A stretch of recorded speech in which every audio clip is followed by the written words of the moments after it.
ভাগে কুরবানিতে কিংবা যৌথ কুরবানিতে কয়েকটি বিষয় আমাদেরকে খেয়াল রাখতে হবে। নাম্বার 1 হচ্ছে নিয়ত। আপনাদের ইন্টেনশনটা ক্লিয়ার হতে হবে। প্রত্যেকেরই যাতে একই ইন্টেনশন থাকে, সবারই যাতে ইন্টেনশন থাকে যে শুধুমাত্র আল্লাহ তাআলার সন্তুষ্টির জন্য আমরা এই কুরবানি দিচ্ছি। এখানে কয়েকজনের যদি ইন্টেনশন থাকে যে আল্লাহর সন্তুষ্ট, অন্যজনের যদি নিয়তে ঝামেলা থাকে, তাহলে কিন্তু কুরবানিটা প্রশ্নবিদ্ধ হয়ে যাচ্ছে। কারণ ইন্নামাল আমালু বিন্নিয়াত, ইয়ানি ইন্নামা সাওয়াবুল আমালি বিন্নিয়াত, সমস্ত কাজের প্রতিদান দেয়া হবে আপনার ইন্টেনশন বা নিয়তের উপর ভিত্তি করে। সো এজন্য যারা খুব বেশি মুখলেস, খুব বেশি মুত্তাকি, তারা অনেক সময় যৌথ কুরবানি দিতে চান না।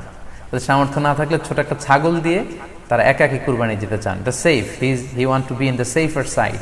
কারণ যৌথ কুরবানি দিতে দিতে যে কার মনে কি চিন্তা, কার মনে কি নিয়ত, আমরা কিন্তু কিছু জানি না।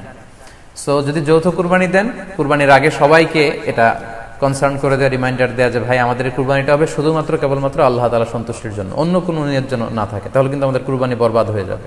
এটা হচ্ছে প্রথম কনসার্ন। 2 নম্বর কনসার্ন হচ্ছে হালাল উপার্জন দিয়ে কুরবানি হতে হবে। যৌথ কুরবানিতে কেউ কেউ যদি এমন থাকে যাদের উপার্জন হালাল না, সেই কুরবানি কিন্তু আল্লাহ তাআলার দরবারে কবুল হবে না। সো এটা খুব গুরুত্বপূর্ণ একটা বিষয়।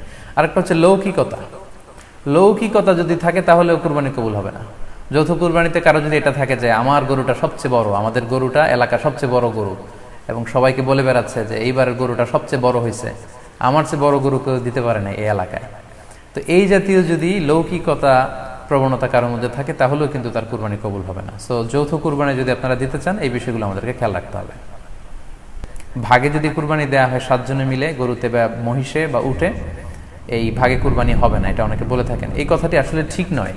আপনি যদি ভাগে কুরবানি দিতে চান, এটি জায়েজ আছে, এবং একটি উটে বা মহিষে বা গরুতে আপনি সর্বোচ্চ 7টি ভাগে কুরবানি দিতে পারবেন ইনশাআল্লাহ। এ ব্যাপারে সহিহ মুসলিমের একটি হাদিসকে আমরা এখানে উল্লেখ করতে চাই। সাইয়েদনা জাবের রাদিয়াল্লাহু তাআলা আনহু থেকে বর্ণিত, তিনি বলেন, ক্বালা হাজাজনা মা রাসূলিল্লাহি সাল্লাল্লাহু আলাইহি ওয়াসাল্লাম, আমরা আল্লাহর রাসূল সাল্লাল্লাহু আলাইহি ওয়াসাল্লামের সাথে হজ করেছি। ফানাহারনাল বাঈরা আন সাবআ, সেখানে আমরা উট কুরবানি দিয়েছি 7 জনের পক্ষ থেকে। ওয়াল বাকারাতা আন সাবআ, আর আমরা সেখানে গরু কুরবানি দিয়েছি 7 জনের পক্ষ থেকে। খুব সুস্পষ্ট, একটি উটে ওনারা 7 জন অংশগ্রহণ করতেন, একটি গরুতে 7 জন অংশগ্রহণ করতেন। তো এই হাদিসের আলোকে অনেকে বলে থাকেন যে এটি হজের সময়, সফরের সময়, কিন্তু মুকিম অবস্থায় 7 ভাগে দেয়া যায় না। আসলে এই কথাটিও ঠিক নয়, কারণ সুনানে আবু দাউদের আরেকটি হাদিসে এসেছে যেখানে আল্লাহ রাসূল সাল্লাল্লাহু আলাইহি ওয়াসাল্লাম সুস্পষ্ট বলেছেন, সেখানে হজ বা কোনো সফরের উল্লেখ নেই। সেটা হচ্ছে জেনারেল স্টেটমেন্ট, অর্থাৎ আল বাকারাতু আন সাবআ, গরুতে সর্বোচ্চ 7 অংশ দিয়ে কুরবানি দেয়া যায়।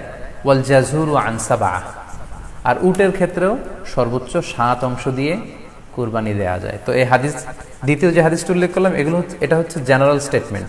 সেখানে সফর মুকিম কোনো কথা বলা হয়নি। ইন জেনারেলি বলা হয়েছে যে উটে 7 ভাগ দেয়া যায়, গরুতে 7 ভাগ দেয়া যায়। সো আমরা যারা ভাগে কুরবানি দিচ্ছি, 7 জন মিলে একটি গরু, আপনারা নিঃসন্দেহে সানন্দ চিত্তে নিশ্চিন্তে কুরবানি দিতে পারেন।